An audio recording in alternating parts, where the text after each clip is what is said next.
자, 이번 시간에는 19번째 이야기 발코니, 베란다, 테라스 아주 간단한 내용이죠. 요거 같은 경우에는 발코니가 됐든 테라스가 됐든 베란다가 됐든 간에 건물 그 외부에 어떤 설치하는 공간, 서비스 공간이죠. 전용 면적에는 안 들어갑니다, 무조건. 그죠?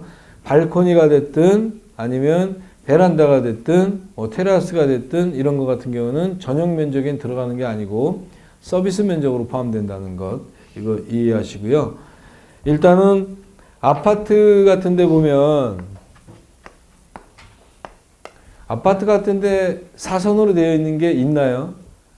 아파트가 사선으로 이게 잘린 부분이 있어요? 없죠. 그죠? 다 그냥 이렇게 쭉쭉 이렇게 직선으로 되어 있죠. 그리고 요 부분이 여러분들이 얘기하는 베란다라고 얘기하는 부분들이 지금도 베란다라고 생각하시는 분이 많이 있을 거예요. 용어는 베란다가 아닙니다. 네?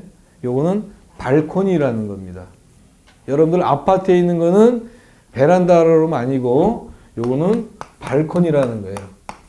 그래서 우리가 직선으로 해서 이렇게 1.5m 정도는 합법입니다. 확장을 해도.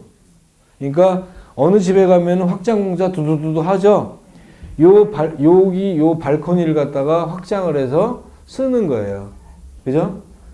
근데 이거를 쓰는 거하고 안 쓰는 거하고 겨울에는 차이가 많이 나죠.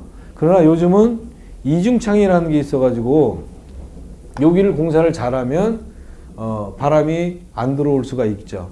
그래서 이렇게 공사를 할 수도 있는 거예요. 그래서 발코니 확장 공사는 합법, 불법? 합법. 그러나 지금까지 여러분들 배운, 조금 아까까지 배운 이런 거 같은 거, 그죠? 이런 거 같은 건 이게 비로소 이게 바로 베란다라는 거예요. 얘는 발코니, 얘는 베란다. 그러니까 이 베란다를 갖다가 이렇게 하는 것은 지금까지 배운 대로 불법. 그죠? 그렇게만 아시면 되겠죠? 그러니까 앞으로 여러분들은 용어를 쓰시는 데 있어서 아파트, 우리 베란다 크기가 얼마예요? 이러면 안 된다는 얘기예요. 발코니 크기로 들어가야 되는 거예요.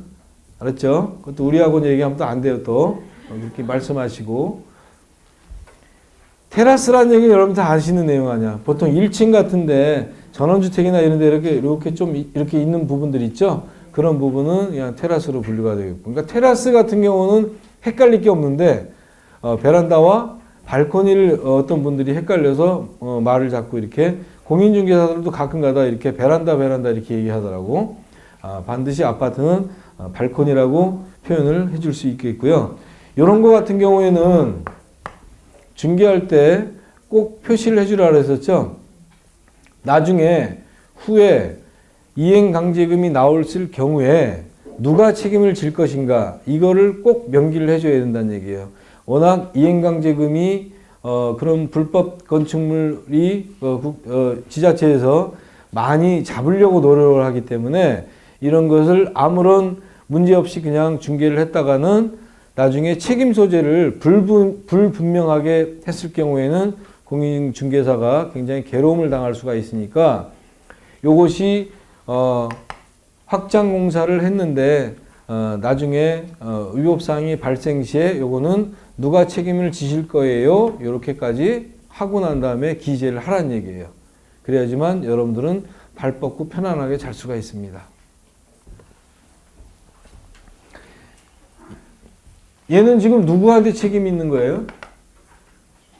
옛날에 주인한테 책임이 있는 거야? 현 소유자한테 책임이 있는 거야? 네. 이행강제금은 무조건 현재 소유자가 누구냐에 그 사람한테 날라오기 때문에 가만히 있으면 이 사람은 모르고 했다라면 공인중개사를 쫄 수밖에 없잖아. 그러니까 책임 소재를 분명히 해두라 이 말이에요. 그러니까 얼마를 더 받든 아니면 얼마를 집값을 더 깎든 그렇게 해서 이 책임 소재를 해놔야지만 나중에 내 이행강제금이 나오더라도 좋다. 내가 그 가격이라면 이행강제금 내고 불법 등재 뭐 해주지 뭐 이렇게 쿨하게 한다라면 그렇게 진행을 할 수 있다는 얘기예요.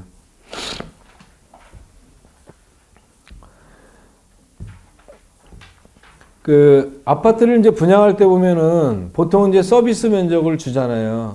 근데 어떤 그 서비스 면적의 그러니까 전용 면적의 그 정사각형이냐 아니면 직사각형이냐에 따라서 그 아파트 크기가 달라질 수가 있죠. 그래서 내용을 정리해 보면은 요만한 게 이게 전용 평수가 20제곱미터라고 생각하고요.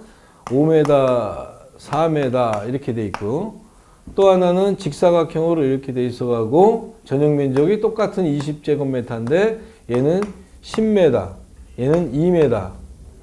전용 면적은 똑같아요.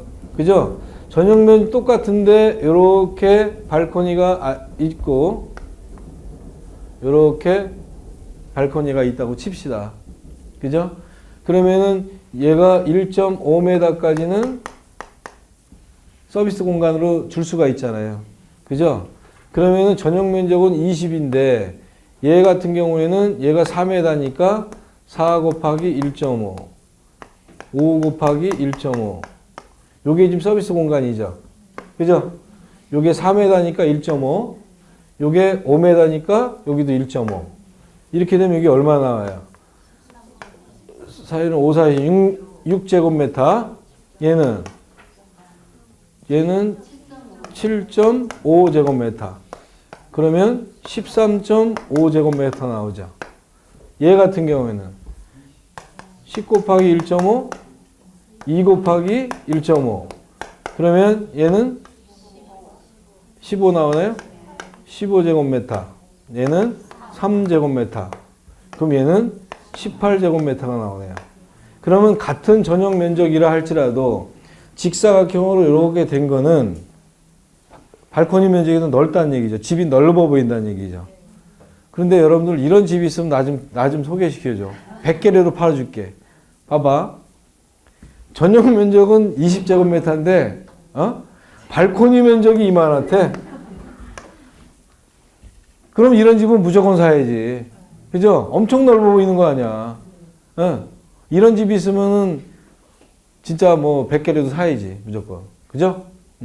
아무튼 여기서 말씀드리고자 하는 것은 요 전용 면적의 생김새에 따라서 이 발코니 면적이 넓어질 수도 있고 줄어들 수 있기 때문에 집이 작고 크기가 확연히 드러날 수가 있다는 의미가 되겠어요.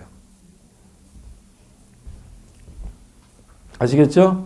자, 요거는 그렇게 어려운 점이 없었죠. 자.